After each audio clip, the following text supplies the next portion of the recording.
It's time. Alaikum salam. We can start, inshallah. Okay, Assalamu alaikum, everyone. Alaikum salam. Bismillah ar-Rahman ar-Rahim. Alhamdulillah Rabbil Alameen. Wassalatu wassalamu ala Sayyidina Muhammadin wa ala ali kulli wa sahbihi kulli ajma'in. Rabbi shrah li sadri wa yassir li amri wa hlul 'uqdatan min lisani yafqahu qawli.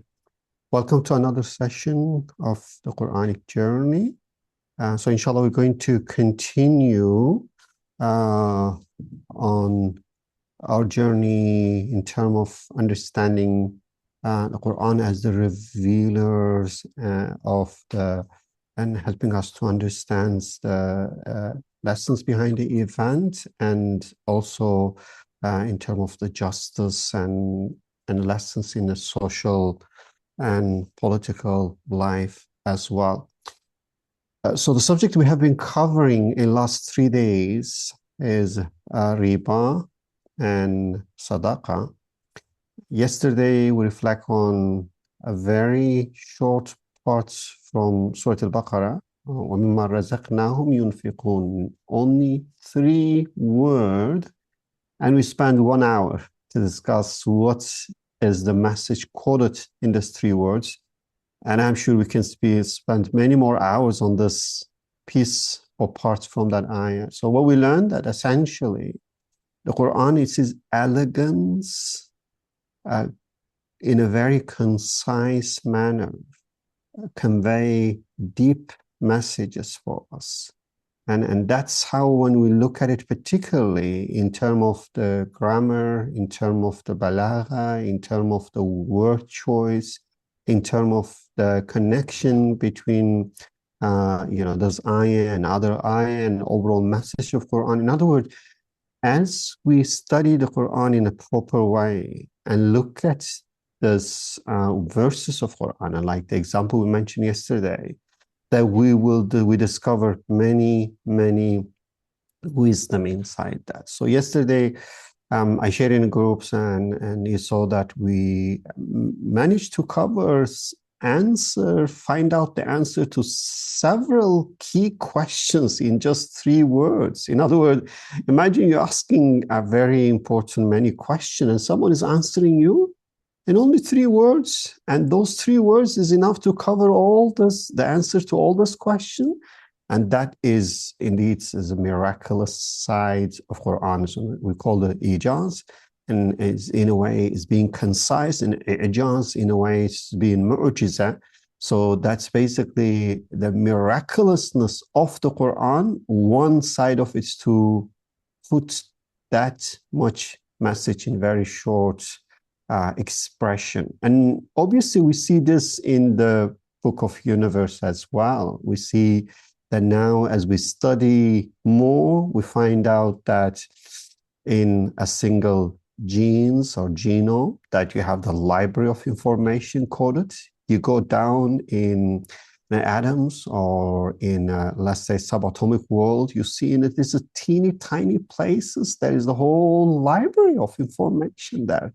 So the one who does include that much information in every particles of the Book of Universe also puts such a deep, comprehensive message and meaning in the wording of the Quran. And I think that was the lesson we learned yesterday. And I think that's one of the key benefits that we derive from this program, alhamdulillah.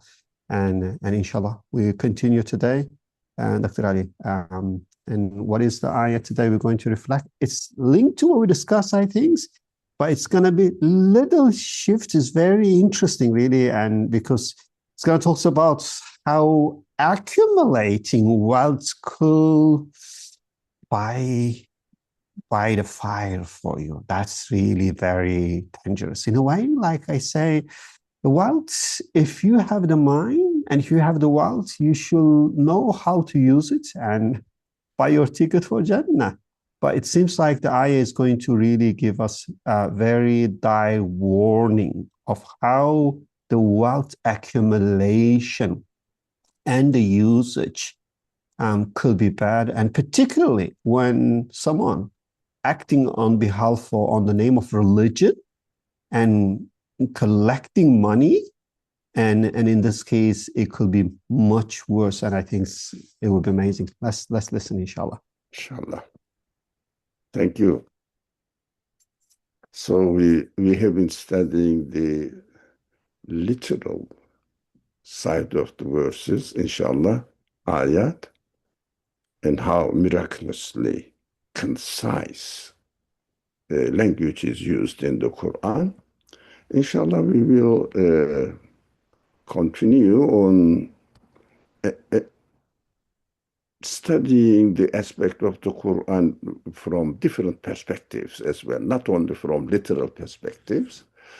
Now, let's study this one as an extension of the social and economical problems and dealing, the verses are dealing with these social and economical problems, and these are just examples.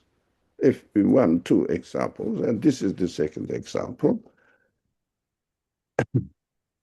Now let's read, listen to the reciter, beautiful reciter. So, and then start discussing. Bismillah.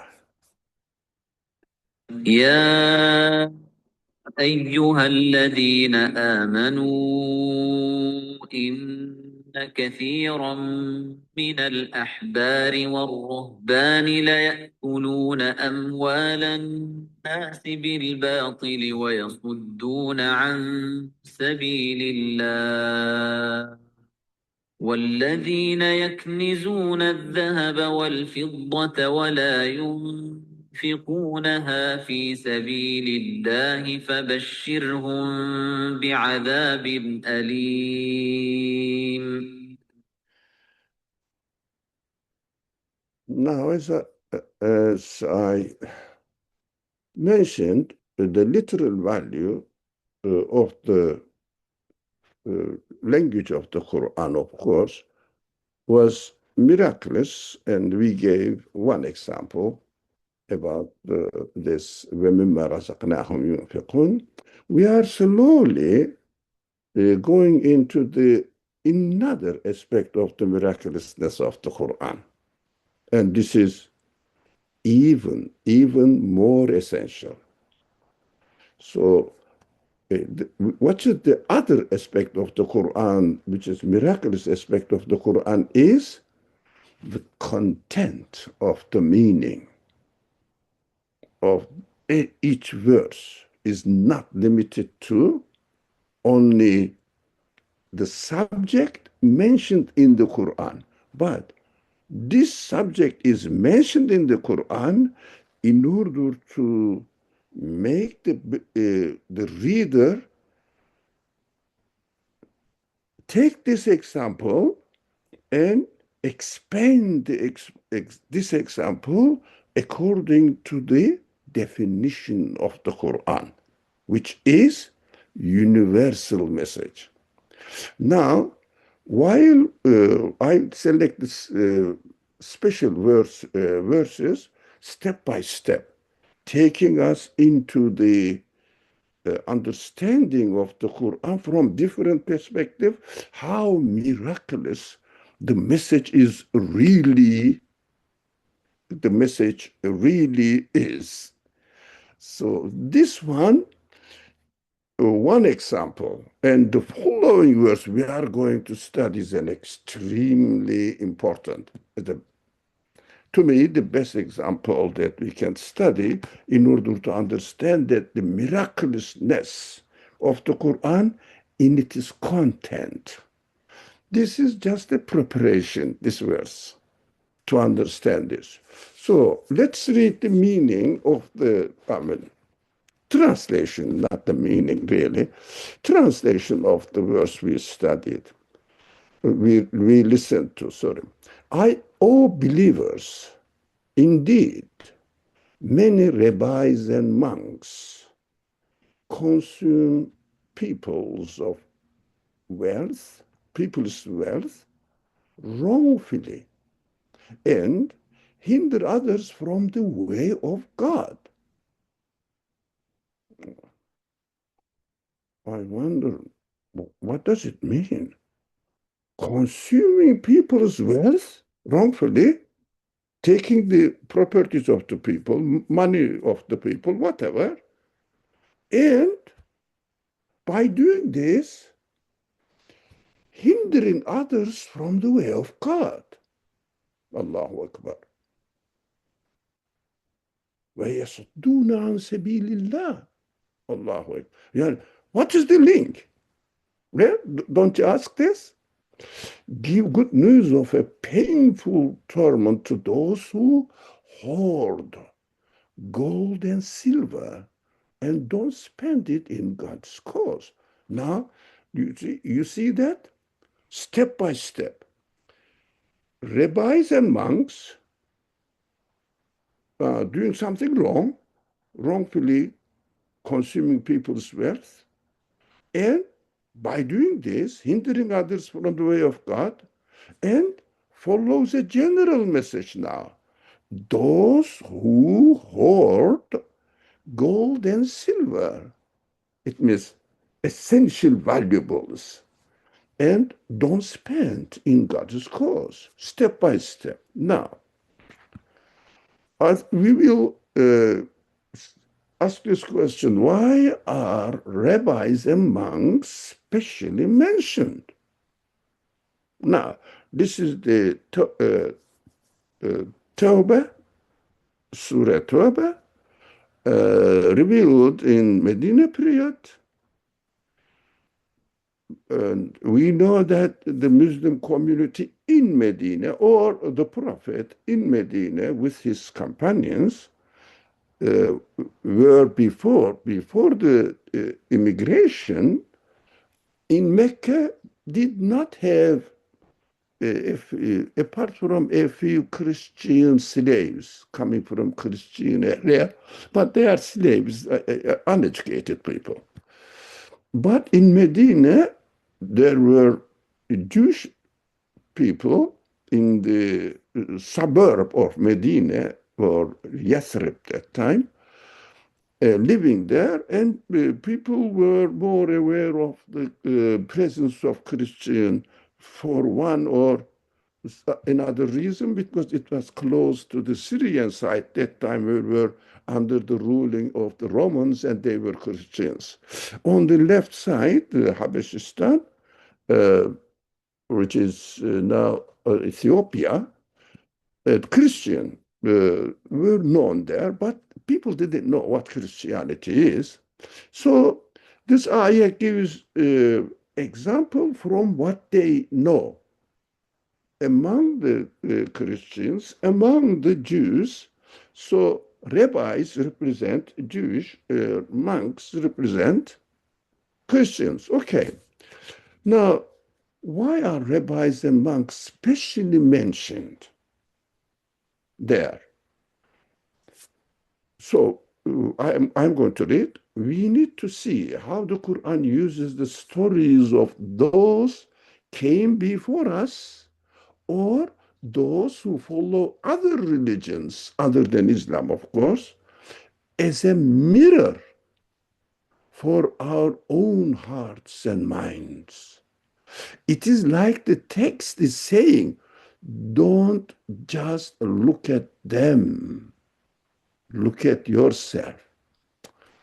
Why doesn't he say directly, oh, Muslim religious leaders, don't consume people's wealth and wrongfully, and thus hinder others from the way of God? Doesn't say it straight. Now, let's read this verse. I'm reading from here. Let's read this verse as it's speaking to me now.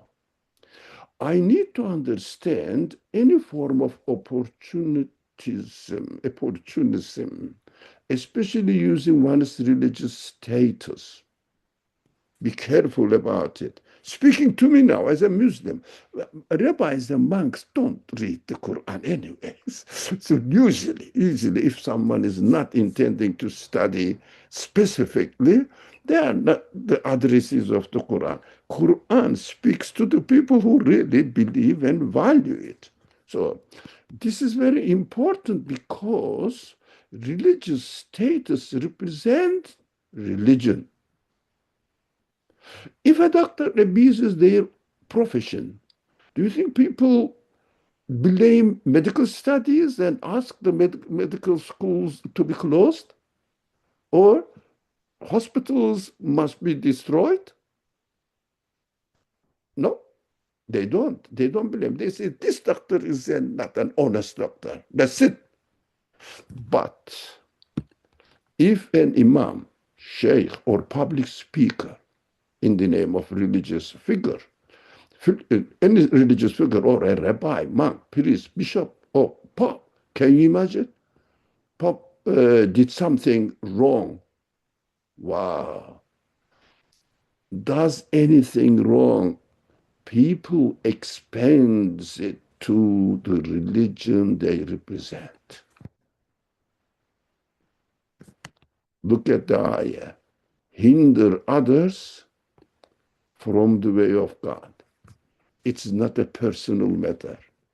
Representing the religion, people keep saying that these religious people are like this. I have a neighbor who's Haji and he does this. He's not a nurse. Which kind of religion it is? Look at this. They don't say which kind of man he is or she is. Expands it. Quran refers that, hey, be careful if you speak in the name of God, publicly, or write a book or publish a book about Islam and misuse it in one way or another, either your material, financial benefit, or your fame in the society, caprices to satisfy your caprices. You are not committing a sin, a wrong action concerning only yourself. You are abusing my religion, preventing other people from believing in my way. So it is, would you like to say anything? The chat seems to be, or Yeah, I think I think very briefly, this is really a very important point, because if you read it literally, you're just gonna say, oh, the ayah talks about monks and rabbis, has nothing to do with us. But as you explain, if rabbis and monks don't really read the Quran, that means it has to speak to us. If it's gonna speak to me, it's saying that when you do something as a religious persons, that you're representing the religion itself. So if you do something wrong, that wrong things is going to harm the perception of religion. And I think you put it in a very good way. Now, it's normally, when I was reading this ayah, it reminded me, obviously, in the old time that Christians, the church, when in the Europe, they were in power, they will use their position and tell people that they can get the key to the paradise. They will sell it to them. And to the level that when everyone purchased their place or house in the Jannah, then they say, oh, now you can purchase for your dead people. And you can purchase and go and hang it on the graveyard of your beloved one. But obviously, they were using religion for their own personal benefit. So, and I think that is, you can look at this way and things and just blame the Christian only that. But now you say, no, that's not, the Quran is not referring to that historical thing as an history. The Quran is mentioning this and saying, you, or Muslims, you have to be very careful, particularly if you are imam, or if you are Muslim scholars, or if you are representing a particular jama'ah, that whatever you do is going to affect the religion as well. Now, particularly when the ayah says you collect the money, and that collecting money wrongfully that you think is going to have to spread the religion, it's actually do exact opposite. That's the part is also very interesting, because we see a lot of times that people might just think, oh, okay, I will collect this. I'm going to use this for the sake of serving the religion. But here it says, if you do not do it in a right way, If you do anything wrongfully, when particularly you collect money, you're going to harm more than helping. Then I think, I don't know, that is a very, and then when it says give the glad tiding is mocking them and saying like, you wanted that? See, this is what I prepared for you. And I think that is a big, big warning for all of us. Now, as you said, as you mentioned, Dr. Nejati, this misuse of the Christianity in the Christian world caused people, misled them, sell them. But what happened, especially, this is an important point, misunderstanding the Torah and insisting that the literal saying of the words, saying that God created the universe in 6 days, and on the seventh day, God rested. And all the people started learned from Hinduism, Muslims, that the universe must be studied. So the Europeans were, especially rich people, lords and sirs, were sending their children to now Spain, Indonesia, and Indulus state, MAW state there. So they were learning how to study the universe from the Muslim scholars. They're imitating, copying, even they are taking their books and learning the language, translating into Latin on their local languages without mentioning that this is written by a Muslim. I wrote it that time because otherwise the church will definitely reject it because Christianity rejects any or interpretation of the rabbis and monks how the Torah should be read literally only. And when the tragedies happened, they killed people, they exonerate, oh, not the bad pronunciation. Exonerate. Sorry? They call exonerate. Exonerate? Yes. Declaring that this people is evil. Is innocent. Exonerate means to, no, they expelled. No, that's a different word. The exonerate is cleaning them from the accusation. Yeah. Excommunicate, maybe. Excommunicate. Thank you very much. Thank you. Excommunicate them. Some of them killed, some of them imprisoned. Oh, lots of tortures went on. What the people did, they understood that the scientific claims are correct, especially whether the earth is revolving around the sun or the sun is revolving around the earth. They insisted that the sun is revolving. No, the literal meaning is then that's a big problem. The literal reading and understanding the literal meaning of the sacred text, the Qur'an, the Torah, it's a big problem. So what they did, Renaissance started. Rejection of the religion totally, replacing it with reasoning, rationality, and scientific evidence. And whole Christendom had to go under religious reform. You see, this happened when, let's say it's the 15th, 16th century, somewhere there. But the Quran warned us.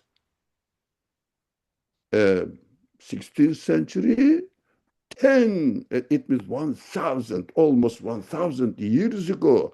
If you don't treat my religion rightly and use it for other purposes to impose themselves to get money to the church. No, I'm collecting money for the mosque. I am collecting money for a kind of religious organization, but getting some part of it.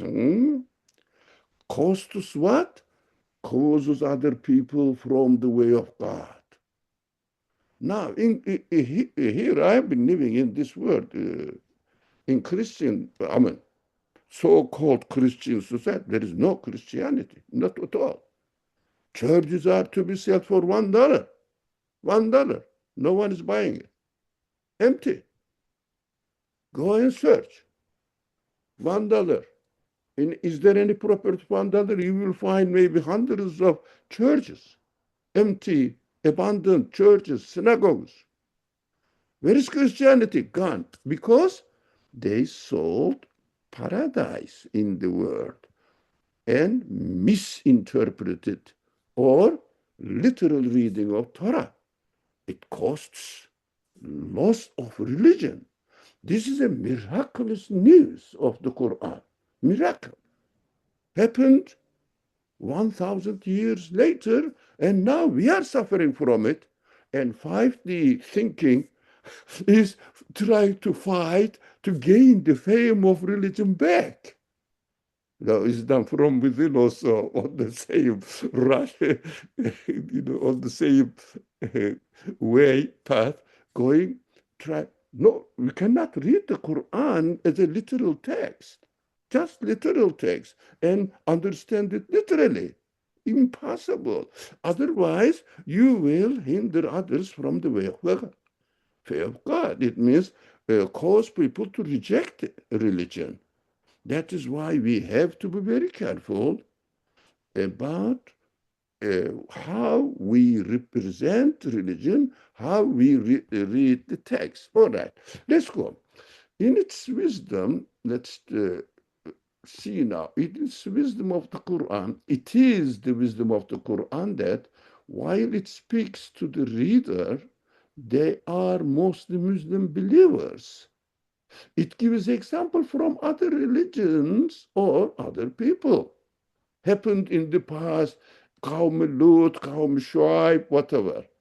No, now, there is a great psychological and pedagogical lessons here. It doesn't say directly addressing the Muslim reader, don't exploit people's sensitivity about religious responsibilities for your own benefits materially or for your fame in the society. Don't mess up with the Quran, because the Quran says the rabbis messed up with Torah, but the reader will say, I shouldn't mess up with the Quran. God is speaking to me. And your personal diverted ideas. Don't interpret it with your personal diverted ideas. Don't hide some verses and emphasize some others, as the Quran describes all this. What they do, children of Israel, rabbis of Jewish people. Yeah, gives others. By it gives the examples from other religious leaders and peoples and says, children of Israel, or those who are given books, Ahlul Kitab. But the addressees are the readers of the Quran. We should read this verse to mean to us now, imams, sheikhs, ustads, muftis, whatever the title we use. So we have to be very careful about these pedagogical lessons we learn. If we are going to tell, for example, shall I give you an example on you, Dr. Najati, on behalf of our No problem. Go ahead, please. Go ahead, please. You've seen that your son is doing something, your daughters are doing, or I don't think they are, I know them, but something wrong. All right? You wanted to give us advice. If you speak to them, I don't think you do, but example, you are doing this is bad. They will feel already take their defense. I am under accusation now. How can I defend myself?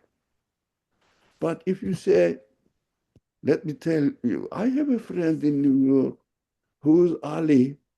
He did this to his children like this, and his children was doing that, and he was advised this, whatever. They say, somebody else. But actually, what are you doing? You are saying you are doing the same thing. Take it up. Of course, if your child says, "Who's this Ali? How old is he? Where did you say? Well, he lives in New York. New York's a big city. Which part of New York?" And you say, "Hey, what are you doing? I am telling you what you need to hear. This is an example." So we shouldn't lose ourselves in the historical background only, but get it. Under these conditions, Allah, God gives me this example.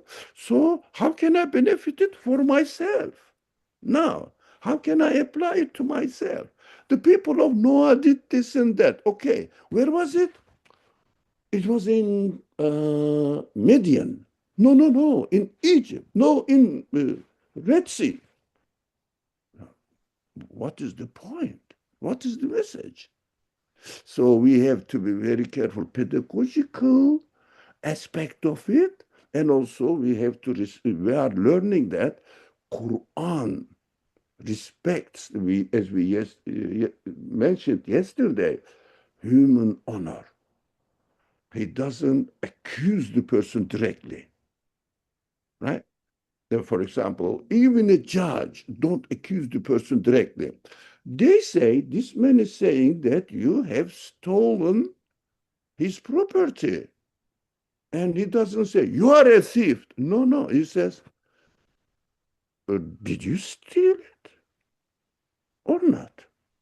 That, uh, uh, without accusing it. So the extended meaning of the verse encompasses all sorts of professions, but another point, because the verse ayah started from rabbis, and by extension, your actions are really directly related to religion.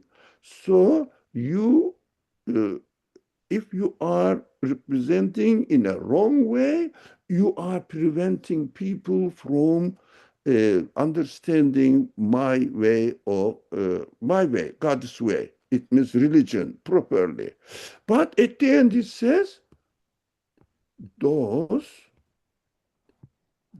who hoard gold and silver and don't spend it on God's cause.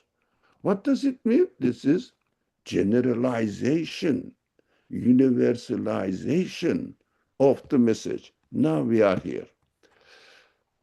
The extended meaning of this verse encompasses all sorts of professions who practice for purposes other than its intended use, exploiting the vulnerabilities of those who need for help. I'll give you one example. In this age, I need a medicine, which is in America the same medicine, same quality, $560. The same medicine in Turkey, $25. The same amount, same quality. $25, and these pharmaceutical companies are making profit in Turkey. Can you imagine? $25 is making profit. Why is it $560 in the United States?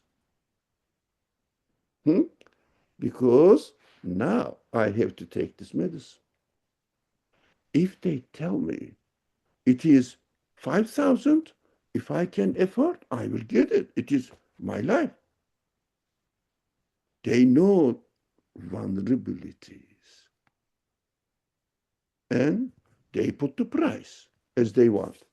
I mean, this is the law. 10 years, they can sell their productions at any price they want.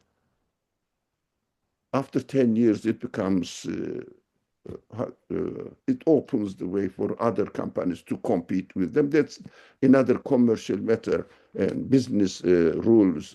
But exploiting the vulnerabilities of those people who are falling into those who hold gold and silver and not spend in God's cause. So you, a doctor,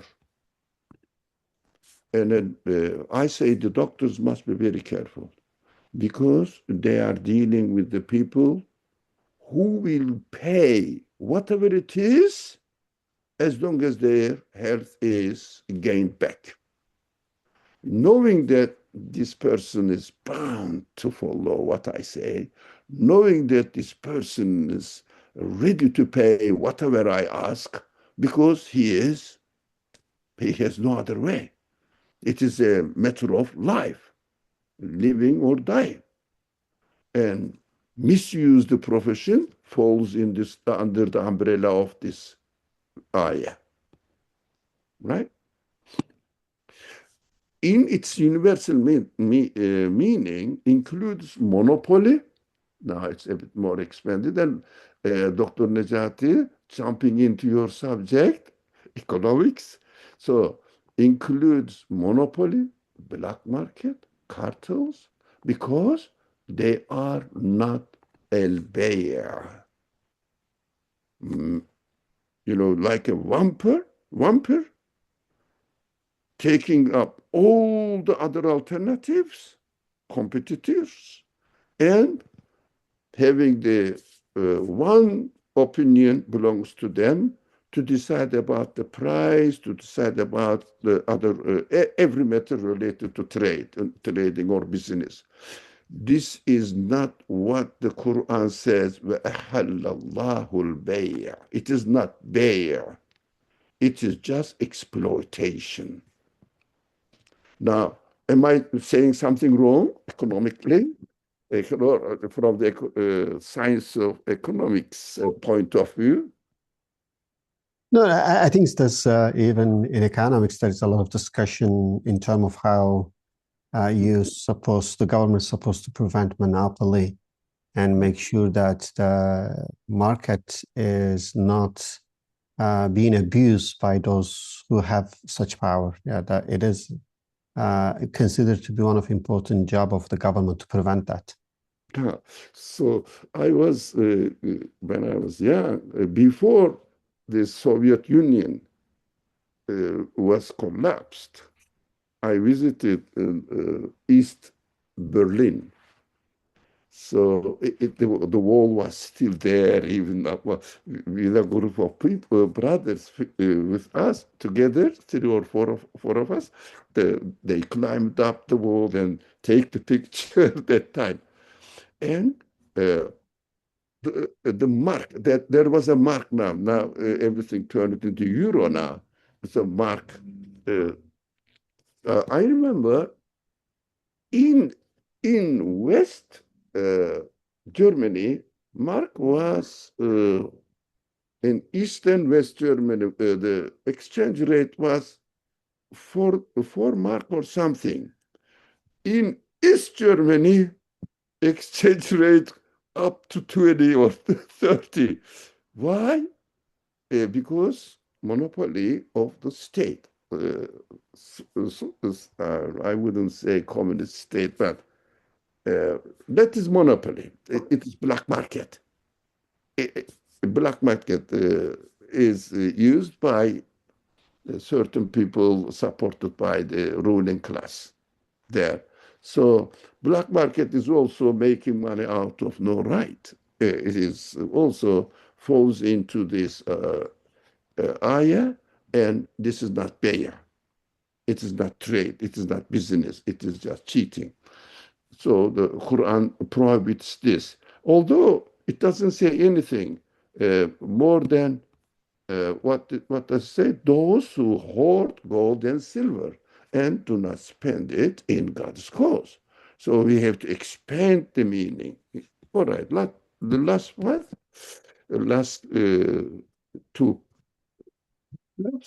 And also, necessities for the life should be provided by the Islamic government. But I'm speaking from Islamic government point of view. Now, others also may not be. So I'm speaking on this side. Health-related institutions, educational institutions are social responsibilities and therefore need to be provided by the Islamic government representing the Muslim society. I'm not going to argue about the fiqh ruling point of view. No, just as a general understanding. What falls under the umbrella of this verse? So they cannot be subject to bay'ah, trading on business. Forbidden things also, such as alcohol, water. Did you know that selling water is haram? Salt, trees growing in the forest used for fire and heating, not specially grown by a farmer, no. Just Allah creates them in a fitri way. And fish from the sea itself, etc., which have not been interfered by human labor, cannot be sold. It's very interesting. However, of course, we should never forget the price for the human labor expended to bring them to you is a separate matter, right? I mean, water, you cannot sell the water, but you can sell your labor, bringing from the spring, fountain, and serving it to others, distributing it to others. This is just service. Water cannot be sold. For example, employing all sorts of fraudulent methods in trade, presenting non-necessary items as necessary through fake images by advertisement, saying that you need this, but I don't need it. And putting for example, the things, productions to attract the child, and putting next to the cashier. Yeah, when you go there, the child says, "Mommy, I want chocolate." Right. Then next to the cashier. Bread is at the very back of the shop, for example. These are tricks. They are not bay'ah. They are not what the Quran, أَحَلَّ al-bay'ah. Instead of, and what should be done? Simply to announce what they produce exactly as it is. That's what we produced. That's it. These do not fall within the definitions of al-bay'ah, trade and business. I'm done with the verse. And then we will go into another verse that I am excited about to talk. Okay, so I think the key part here is what we get it from this is obviously that as we look at the ayah, then when we see the expression in terms of children of Israel, rabbis, monks, or the ancient tribes, so we need to personalize this and see what is the message for us. That's the key part. So in this regard, that the Quran is not a history book, it's not mentioning for historical reason, is just mentioned as an example through which that we can learn our lessons. So in that particular ayah that you reflect, that is essentially primary target here is all individual who acts on behalf of a religion. Whatever they do with the money that, or whatever they do in society is going to affect the perception of religion. They have to be extra careful. That's one. But also, as you mentioned, it can be expanded to other profession as well, in which that particularly, I think you get from the part of the ayah when it says, hoarding the gold and silver normally, I think your assumption here is that you can hold the gold and silver in halal way and then give your zakah and use it for, in this case, in right way, that would be in a God cause. Then, but the point here is that if you're gaining with in an unfair way, in this case, that basically that you are similar to those individuals in that ayah, rabbis and monks, that you're abusing your position, whether it is a business or profession, to gain extra money. And that part is in this regard is mainly in this ayah is condemned. And it says that you should stay away from that. And I think that is what I got it from this. I think it's really very, very, I don't know, what would you say when I was really reflecting on this ayah, on the last part, because you see the ayah give the example and then end with the generalization and those who hoard gold and silver. And I was saying, like, does this really only refer to those who hoard gold and silver in unlawful way, or actually to everyone? That was the part I was really thinking about. So, in other words, like, let's say as a believer that you gain money and you give your zakah and sadaqah, and then but you gain more and more, become rich and change your car and build a house. I mean, this doesn't look haram, nothing wrong with that. So is there any condemnation for those as well, or no? That's my key part.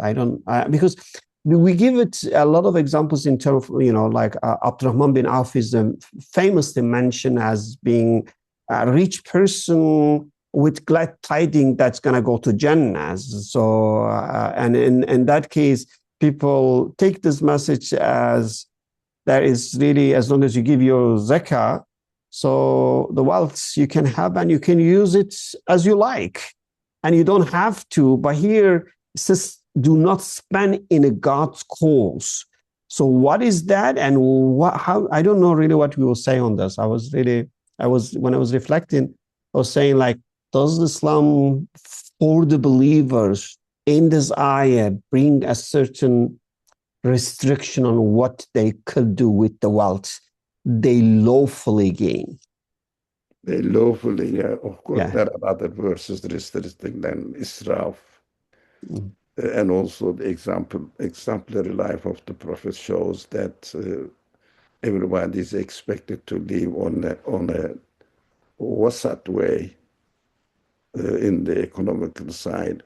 But we are, of course, our subject is not to study the fiqh side of it, but the balagha of the rhetorical value of this word, فَبَشِّرْهُمْ بِعَذَابٍ أَلِيمٍ, because they were, those people, maybe, I may be included in them, God forbid, but possible, that's what the Qur'an is speaking to me.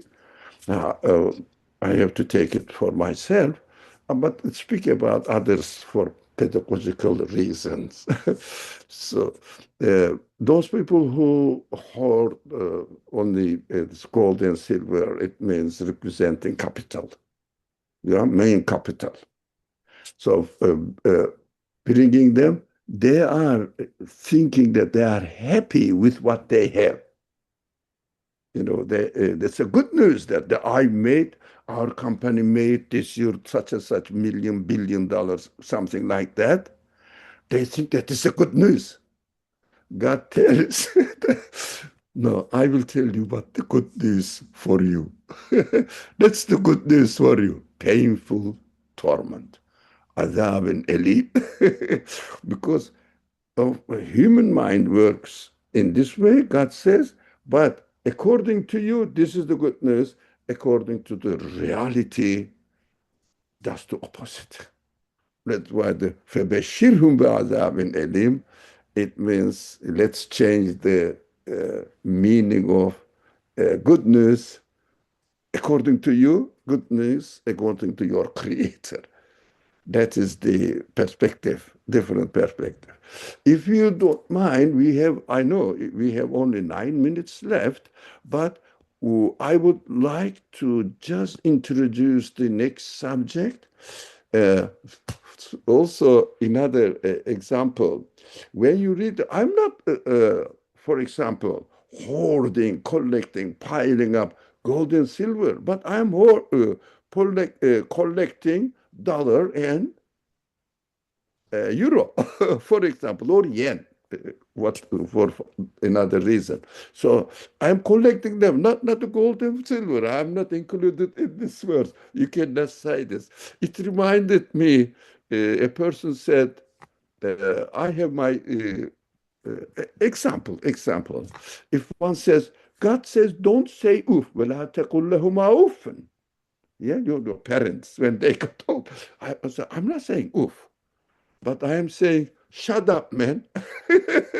That's enough. No, this is how the Quran is. It should be read. We have to know that. The least thing you can do. Oh, yeah, but I'm fed up with this old man. Keeps asking this and this and this. This is the least thing. You shouldn't have it. And of course, more than this. Now, the subject was, of course, literally, Quran is miraculous. Yes, content-wise is also miraculous, mentioning gold and silver and leaving everything behind, and including all sorts of things that we just took some of it. A few examples in the capitalist system. So this is the content-wise. Another aspect of the content-wise is going to be studied in this verse. But this content is even much, much deeper and essential. The verse we studied today, content-wise, demonstrates the social events and how the human society should be administered, organized. But this verse that we are going to study, inshallah, and continue today, introduce the subject, and tomorrow, inshallah, we will go into details step by step. But it is very important. Inshallah, we will make a case study out of this verse. If we understand this example, it is going to open up for us how the Quran really must be read, and I have to be aware of this aspect of the message of the Quran. I am excited about it because most of the time, content-wise, the miraculousness of the Quran is or has been neglected, content-wise. So it is expanded in the Muslim history. Content-wise miraculousness of the Quran is appreciated by fiqh, or jurisprudential mujtahidun. Yeah, they used it. They expanded it. They expanded by way of analogy, qiyas. They made qiyas. Abu Hanifa, rahimahullah, opened this qiyas method, and all scholars accepted it. All madhahib accepts it. Even the literalist madhab also accepts it. Not at the beginning, but later on they had to accept it. So it is common now. It's called somehow how the ijma'. What was the Consensus. Consensus? Yeah, it's consensus. Qiyas. By way of qiyas, the content of the Quran is somehow explored. Yeah, we have to appreciate our mujtahidun and scholars, alhamdulillah. But as far as, inshallah, for tomorrow, we will start this journey. It may take longer. We will be patient, inshallah, patient, uh, as long as the belief, i'tiqad, messages of the Quran is concerned. The content of the Quran, as far as the belief aspect, the message side of it, is pretty much neglected. Why? Because they didn't need it that time. Belief was already established. Everybody was believing, and there was no problem. There was no question, and everybody was feeling confident in their belief. So if there was no illness, you cannot blame medicine or pharmacy not to produce the medicine for it. There is no illness, known illness. But now there is an illness. Now we have to produce medicine for it. This example is going to be, inshallah, helpful for us to understand it. Let's start. I know, just start ayah. Bismillah.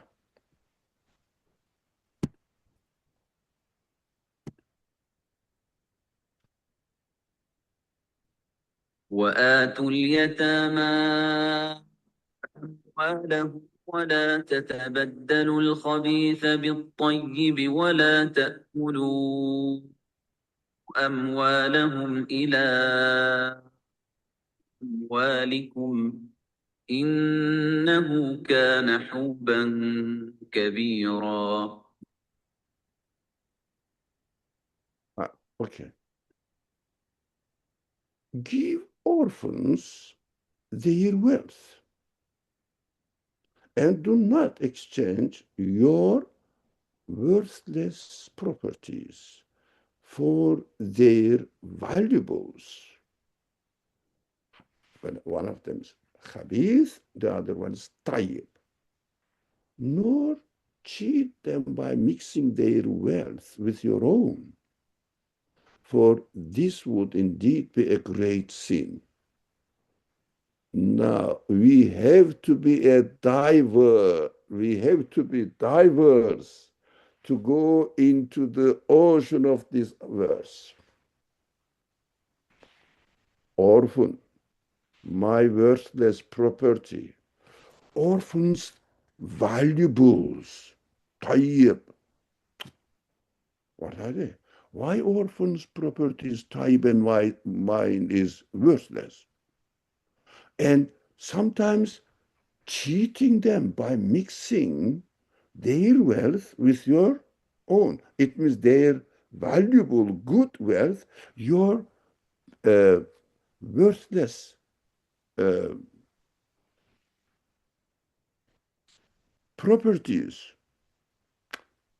Why, by definition, I am bad and orphan are good? And sometimes mixing them with their wealth, with my own. This is a great sin. Huban kabira. Hub is that ism is in the Quran, in Arabic. Ism is sin, but hub is severe sin. Why? Is it so? And we know that the orphans should not be cheated. Why does God speak about it? We know that. We know that the people are fighting in America to adopt children. You know, to adopt children and bring in America costs $25,000. Did you know that? That's what I heard. I don't know, but I heard. And people still waiting in the line to get orphans into the country, paying $25,000, getting an orphan. Why does God speak about it? We know that people are non-believers. Non-believers are doing that. It's a miracle you will see, inshallah. We will see, but we have to be patient. Salam alaikum. Okay, excellent. So I think it's really interesting because when you look at its eye at face value, literally you say, oh, let's talk about orphan, and it's quite explicit, and it's that's highlight for this, why it's particularly something that is commonly known that Quran will bring to attention.